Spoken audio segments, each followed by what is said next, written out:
105 positive COVID-19 cases have been recorded at the Bordelais correctional facility.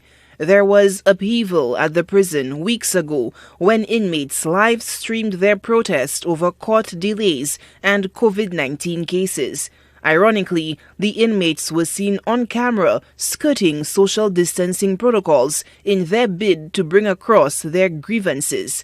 The aftermath of the prison riot is now rearing its ugly head.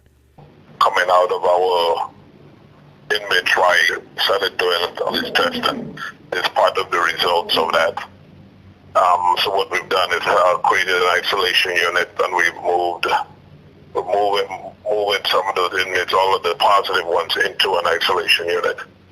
And as you know, we will continue to do as much sanitizing and wearing a mask as possible as we can. Director of Corrections Hilary Herman says social distancing remains a challenge in the overcrowded prison system. The inmates who were up in arms over a COVID-19 scare are now coming to terms with the outcome of their actions. The inmates are, like anything else, there's some sense of anxiety, but they're aware of it.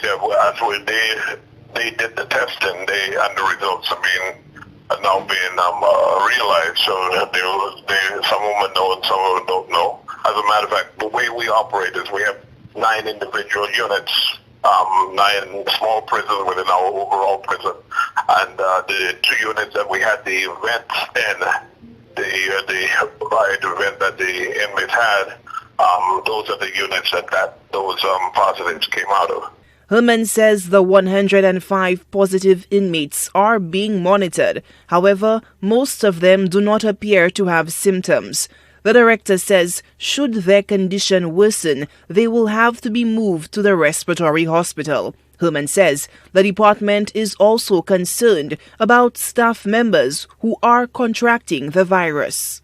As long as you have it within the compound, our staff will be subjected to it. So we have to be extra cautious, and our staff is fully aware of it.